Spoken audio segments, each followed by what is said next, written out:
Hi YouTubers, how you doing? Just got a little bit of time on my hands. I thought I'd do a quick review on the Ford Kuga ST line. This is the 2020 edition. It's also the PHEV one, so it's the plug-in hybrid, which I think is just so underrated. But I know some people are having problems ordering one due to semiconductor issues, COVID, all that kind of thing. So I managed to get mine literally July 2020. So I've had it over a year, so I just want to tell you about little bits and pieces if you're looking to get one. So here we go. So yes, it's the ST line. It's got the kind of look-alike Alcantara seats with the bits of leather in it. Nice dashboard. I think it's the same dashboard as the Ford Focus, it's just raised up a bit, bulked up. But yeah, I really love it. Just, I mean, depends what you're comparing it to. I mean, just a bit of comparison here. I don't know if it is a comparison, but this car went in for a bit of little bodywork repairs, and they gave me a courtesy car, which was a Audi Q3, and it was horrendous. It was horrendous compared to what this car's got to that car, and money wise, I think that Q3 is about 40 grand or something, and it was horrible. The seats were horrible, gave me backache. And just simple thing like if you're used to your gadgets now, I remember putting that thing in reverse, it just went beep, and that was it. There was no screen or no indication of where you are or how close you are to another vehicle. It's just like the typical basic parking sensors you get, and it was rubbish. The only good thing of that car was the sat nav and the stereo, but the car drove terrible, and oh, it's just another high maintenance thing. I'm not a lover of Audis. I've had my BMWs and stuff like that, and I just think they're just overrated. And for what you get for your money, you know, people say Fords and rubbish cars, but no, I've always had Fords. Like I said, I've had a couple of BMWs, company cars, but I always stick to my Fords. So this is a Kuga. So that Kuga there was the one I always wanted there, but this is the latest edition. I think they've just facelifted the Focus now, so they'll probably facelift this one as well. So let's just get you looking at all the little bits and pieces here. Right, press brake to start. So all electric driving I'm on. So basically, all right, so the perk for me is I don't live too far away from work. So all I do is just plug this in when I come home from work, and then I just use it electric. It gives you 35 miles, it's supposed to, but this one actually gives me a little bit more. Sometimes it gives me 42, sometimes it gives me 47, sometimes it gives me 50. So I don't know if that's this particular car, or no one wants to own up to that, but that's what it does. It could be, I don't know whether it's a weather thing, whether it's the temperature's warm out there, it will charge better, or whether it's cold, it won't charge. It will charge just to stick to 35, but I always get that 35 miles. Just an example. At the moment it says 7 miles of electric left, and I've got 92 miles of petrol. Okay, this one's done 9,370 miles. I can probably honestly say that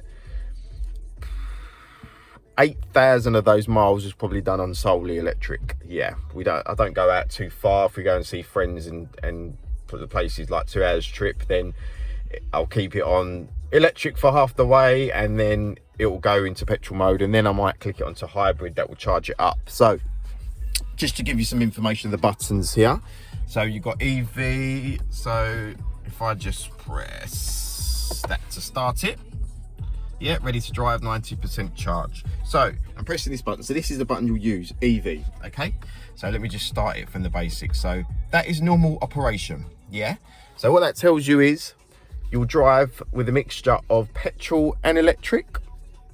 So when you're stuck in little city driving, stop and go traffic lights, it will just be electric quietly. As soon as you put your foot down, harsh, go over 30, then the petrol engine will kick in until your electric clears off, then it goes into petrol only. Okay, this one here, so you press AV again, will take me into electric only. So that will just be solely electric, and that's all I keep it on. So with this one, when you're driving only electric, and then the car, you're pushing it a bit too hard, it will say a little message on there, press OK to enable the engine. So that will give you a bit more oomph, and obviously that will then go back into kind of like the normal mode, and then go back into electric when it seems that you've quietened down and normal city driving. If I press it again, this is save for later, so you can just keep it on petrol mode and then save the electric for later. I don't use that often because I don't see the worth in it, and I think little bits of electric are still being used while that's done, so I never use that. And then if you listen, I'll put it on battery charged by engine. There you go, so you can just hear the engine's just started, and that's the hybrid mode where that will just literally drive, and as you're doing stop and go, the electric is just being charged up again quite rapidly as well. So just if I give you like an example, if I do the school run in the morning, stop and go of a 15-minute journey, that will probably give me back about 15 miles of electric, and then coming back from there another 15 miles. So it could inadvertently push it back to 30 miles just on the hybrid, you know. So let's put that back on normal, operate on electric only, because I don't want to waste my electric. I've got that much left. So yeah, and then so it plugs in, and then also you've got this mode here, which is your settings. So you've got normal mode, eco mode, which kind of pulls the electric and the engine back to give you best performance. You've got sport, which is very rapid, that's only on petrol mode. You've got slippery for snow, you got deep sand and snow as well, and then you got back to normal. Okay, let me just turn this engine off. That's really the basics of how the electric and the motor, the electric works, electric and the petrol. But it's brilliant. And when it is on the petrol mode, so it's a 2.5 engine, you heard it there a little bit, and it's still quite economical for what it is. I mean, the noise it makes, it feels like you're driving like something like a V8 or something like that. The engine, ooh, it's quite powerful. It's quite powerful. Remember, it's an ST line, and they're not going to put that badge on just for the sake of putting like a body kit or something like that. It is an ST line. Okay. So the features you get. So this was the first edition Kuga. So it's got all the gadgets with it. It's got all this assistance pack. So if I just show you on the screen, that will give you this particular model's got the B&O Play sound system, which is very, very good. I love my bass, and this car's just got everything in it. If I can, and it's got a built-in subwoofer in the boot there at the side panel, so it does thump. It is brilliant. I love it. It's one of the best cars I've had. So let me just show you then all the options it's got. So it's got DAB, of course, and it's got your USB points there. It's got your USB-C for like charging your phone, but this one's got Apple CarPlay and bits and pieces like that. So if I go then into settings, and then we go into driver assistance. Turn it back on. Driver assistance. It gives you an idea. I don't know all of them off the top of my head, but these are all the bits it's got: cruise control, speed limiter, lane keeping system, pre-collision assist, traffic sign recognition. That's brilliant. So if you go over that, it kind of flashes at you saying slow down. It's got a rear view camera. It's brilliant, this camera. If I go back on there. There you go, look at that. That's a good camera, very good camera. And that's what I like about that, you know what I mean? It's got parking sensors as well. This particular one as well, it's got front camera. Look at that. And I use them both when I'm parking, you know? So yeah, camera, blind spot. So it's got the things in the mirrors that tell you, grade assist, which I haven't used, don't go in many hills. Cross traffic alert. So this is what I mean. I'm talking about that Audi. You expect this kind of equipment in Audis. This cross traffic alert means, so I'm reversing off my drive. So I've got my camera on. It's bleeping at me. It's telling me it's all clear, the camera. All of a sudden it will start bleeping, yeah, and it will show me something's coming. I look over and there's a car that's literally just turned into the road. So it's telling me wait. Okay. Drive alert. So obviously if your drivers are getting a bit erratic or you're tired, it'll tell you to go and have a cup of coffee. It won't buy you a cup of coffee though.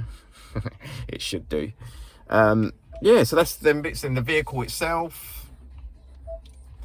This is mainly like the electric settings, my key as well, so you can set like a speed limit on it, the sound, how loud your stereo you want, mainly if you've got your children driving now. The windows, how you want the windows to do the global closing, ambient light for the actual car itself, the wiper settings, the power tailgate. So this particular power tailgate is you walk up to it with your leg and just give it a little kick kind of thing, and the boot goes up. But also, this is what I found as well, you give it a kick again and it will go down. A lot of them cars, that Audi didn't even do that. It's just, I'm so unimpressed with Audis and all that kind of, all right, you want to look good with all them fancy cars, all have got an Audi, but you know what I mean, you still got to get up in the morning and bloody scrape your windscreens off. Fords have always had this button here, that's their patent, and they're not giving that up. And they shouldn't give it up because that's their patent. So basically in the morning, I don't know if you know about Fords, I think it's standard in most of the range now. You just get in the morning, if you've got a frosty morning, you've got heavy frost, you get in the car, put your radio on, put your heater on, and press that as well when your windscreen starts defrosting within seconds. It's brilliant. Okay, now everything is working with these screens on cars now.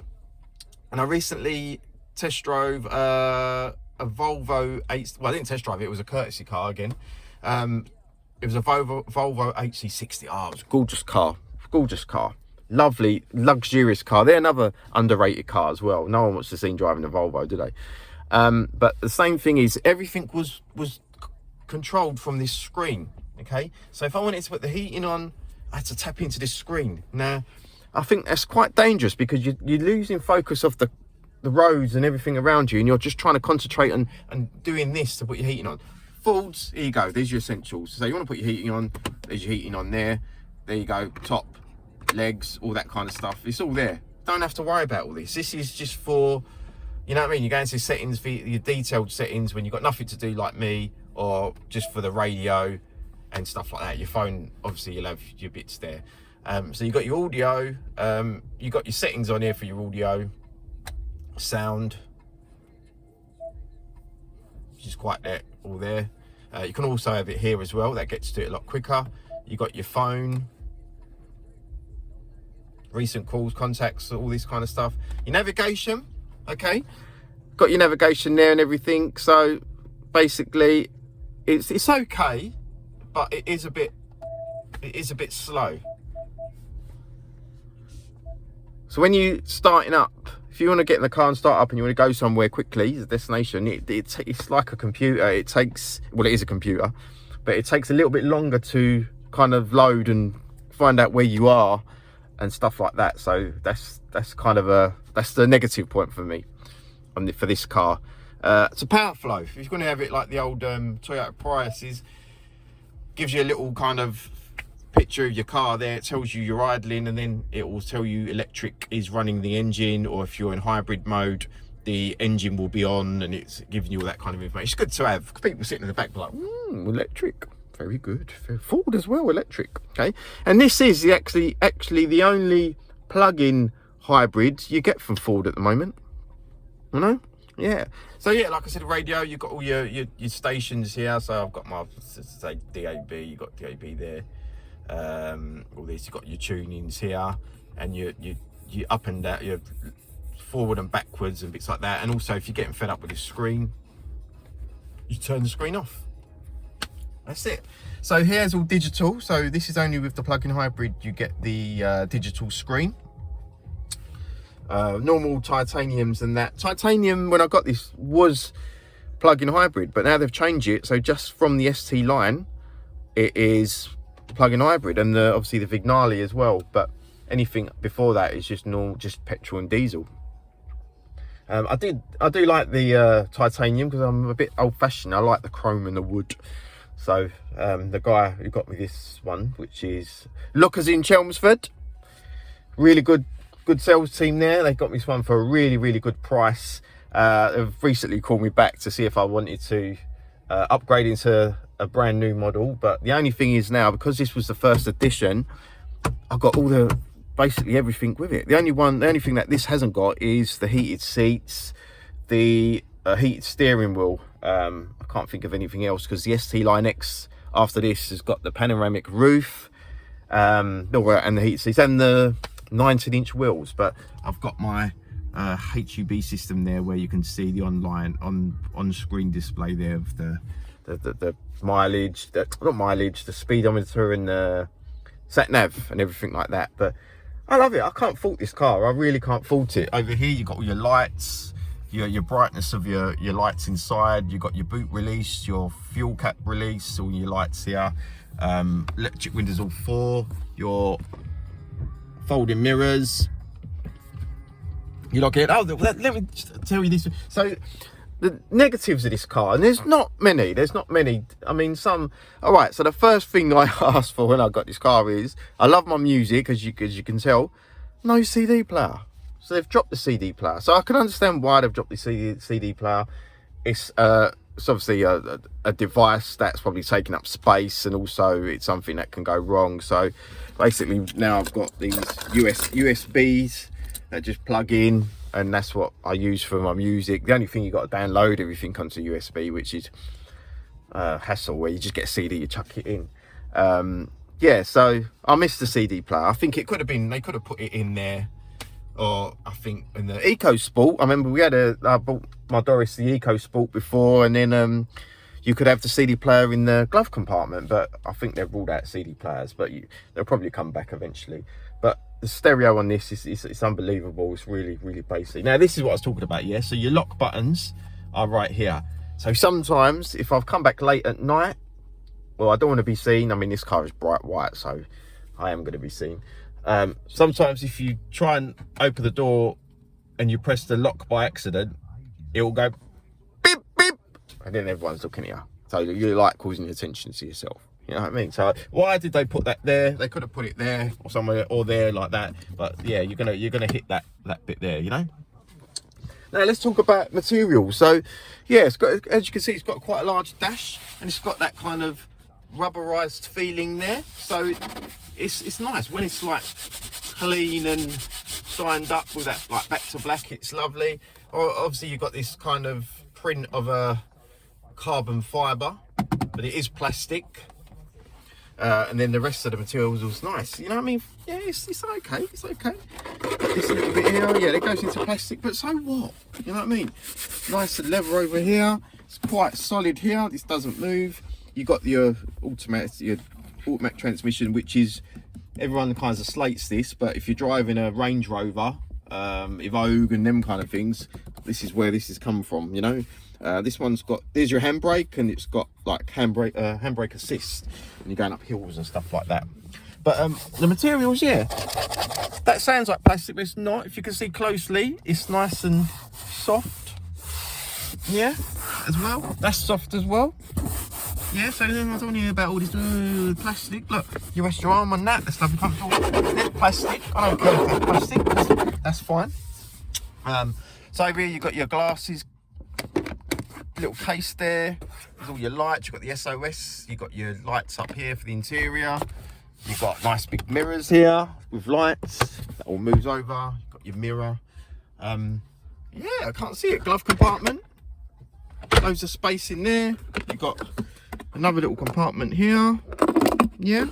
And this bit up and down for long driving. Got your another cigarette lighter there. Not cigarette lighter, no one uses that for cigarette lighter anymore. That was that 12-volt socket, yeah. And then let me just show you the back. The back is just so much room in it. Just look at the back of it. Look at that. Look at that. Sorry about the mess. And here you've obviously got your thing that brings it there. And then the seats also recline as well. Got cup holders in there, armrest. It's just a massive car inside, and this is what I'm just saying. It's just so underrated, this car, for what it's got. Oh, I mean, I was just looking at other electric cars, and they're like 45 grand. What car was I looking at the other day? And it was like, it's on Hyundai. Oh, Hyundai Kona or something, and it was like electric, and it was like 37 grand. No, 44 grand if you want the full electric with all the bits and pieces. You're gonna buy a Hyundai, you know. So I'm saying Fords are very underrated. I've always had Fords, and I've never, ever, ever had any problems with them. Ever. You know, like I said, I had a few company BMWs. I had one brand new BMW, and it just kept going back to the dealership for stupid recalls, you know what I mean? Or stupid nut in the wing could get rusty. And then I'll tell you what fault the BMW had. It was like when you're driving along and then it had the auto cut off of the engine, and then if it was driving in the rain, and then my particular one, every time you come to a stop and the engine would cut out, the window wipers would stop, and then somehow a fuse would be blown. So I had to keep going back to BMW for a recall for that. Mind you, that was a 2012 plate. So I always say, when a new model comes out, you're always going to get kind of problems that need to be ironed out, and that's what they learn from them. But this one, I mean, this is the first edition, and I can say now, well, nearly in July, this car will be 2 years old, and there's nothing at all that has messed up. And I'm just so, you know what I mean? I'm so impressed with it. So impressed with it. It's just a lovely car. So what I was going to do is, I wanted to do like a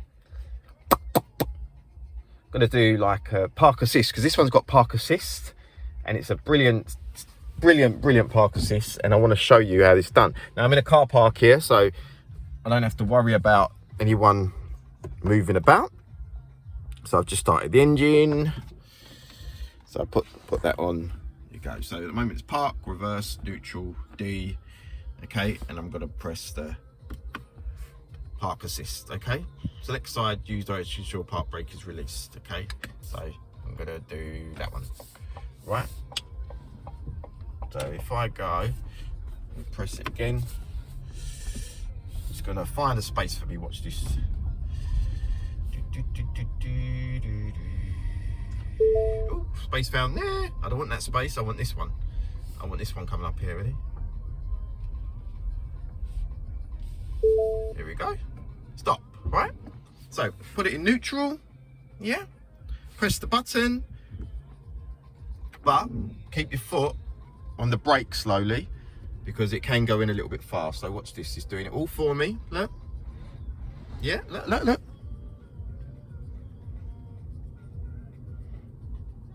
Not doing nothing. All I'm doing is watching. Yeah, look how close I am to the curb. Yeah, look. Look at this. Right, it's doing it all on its own.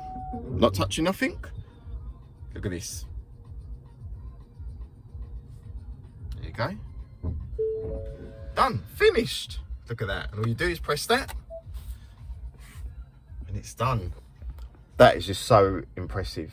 Now, obviously, I've tried that when I'm doing the school run and you've got cars behind me, cars in front of me, cars all bibby. No one's got patience on the road waiting for you to sit there, press this button and watch that. So I rarely use it, but when you can, it will do it. And you can even use it to get you out as well. So it's just, yeah, it's just really good. I'm really happy with this car. And yeah, so this is the 2.5 engine. Very powerful indeed. It's got the sports steering wheel. It's got all your buttons on there which you can turn off, your cruise control, your lane distancing, your distance to the other car, because if you get too close it beeps at you and stuff like that. You've got all your stereo there, cut that off. You got your on screen hub thing, whatever that's called, head up display. That's it. So if I press it, it'll go down. There you go. Press it again. Some people like it. My partner don't like it. She said it gets in the way. But yeah, let's mean electric. So this car, if I go into select screens, fuel economy, let's come off there, select screens. I'm not really good with this kind of stuff. Fuel economy, take that off. Fuel economy. There we go. I'm averaging 64.9. Look at that, 64.9. And basically, all I'm doing is electric driving. Like I say, I finish work at 5. I'm home by 5:15. I plug it in straight away with the normal 3-point plug charger, and then it's there's the one over there. Look at that. See, look. and then by 9 o'clock it's like fully charged. It's got the app. The app tells you as well. You can keep an eye on it on the app. Tells you it's charged, and then I'll unplug it, and then in the morning it's ready to go. And then, so here's what I do. I'll drop her off at the station in the morning, then come back, and then take one of the girls to school, and then come back, and then I'll drive to work, and then sometimes I might drive out to go get something to eat at lunchtime, then I'll go back, and then from work I'll go home. And then you'll be surprised, if I'm just driving nicely, just stop and go, just keeping it nicely under 30, I'll probably come back still with 20 miles, you know. So the next day I won't need to charge it, or I'll charge it and it will only last me an hour to charge. So that's got me, and that's got 7 now. So today is Saturday. The last time I charged it was Thursday. Yeah, Thursday. So yesterday I done a lot of driving about, up and down. Went to take a couple of things back, up and down in the car. It was cold as well, so I had the heater on. That does make add to the electric going down. So anything like if it's raining, and me, where it's been cold, I mean, look, at the moment it's 8 degrees. I do get cold. If I've got the heater on, you'll see the electric go down a little bit quicker than normal. But things like the stereo and stuff like that doesn't affect it all. Lights doesn't affect it. Yeah, and I'm just so happy with it. So if you're, I'd always recommend getting a plug-in hybrid first before going full electric, because if there's going to be long journeys you go, and everyone's going on about this electric anxiety. Yeah, it's true. It is true. It's very true. You're worried to run out, and you don't want to buy a bloody Tesla that's going to tell you where you got to charge. People don't want to hang around and wait. People don't even want to go and stop and get petrol, and that's like a 5-10 minute job. So why are you going to sit there and pull up and wait and charge your car for 45 minutes? Don't be silly. I think they're stupid making the decision of stopping production of fossil fuel cars and keeping it electric, because they've not even done the research properly, you know. They've not even done the research. I won't want a full electric. I'll be worrying now if I'm going to get home, you know. All it takes is one accident there or major traffic jam, and then electric's just going to be sitting there. You're going to be cold, you're going to heater on, and then what's going to happen, you know? It's stupid. This one has got a backup for petrol, and like I said, when it gets into petrol, then I'm in petrol mode, and then you click it onto hybrid mode, and then it's going to charge it back for you. I do think though, when it's on normal and you've got the petrol going with the electric, I think, or when the electric runs out and it's on petrol, I think it's different to the hybrid petrol mode, because I think the hybrid petrol mode drinks a bit more fuel than normal, I think, helping to charge it up, you know. So yeah, but there's not really much more I can tell you about this car. I mean, this is only the inside. It's very dirty outside, so I don't want to show you the outside. But if I show you the if I put it on the engine mode, I'll show you like the sound from the exhausts. There you go. Bear with me. Let's have a look. There you go, look. Look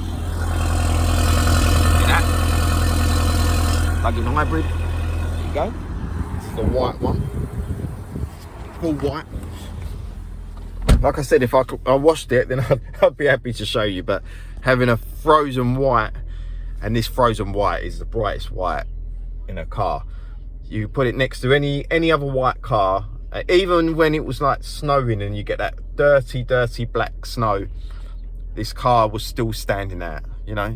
So anyway, I've been talking too much. Go and do your reviews, go and do your research, go in for a test drive. But you want me to, any questions, just ask. I'm happy to assist where possible. But I just can't fault this car. Electric is perfect. The car itself is just perfect for me. I wouldn't ask for anything more on it except for a CD player, maybe, you know. So yeah, good luck. It's a really good car and I'm happy with it. Take care.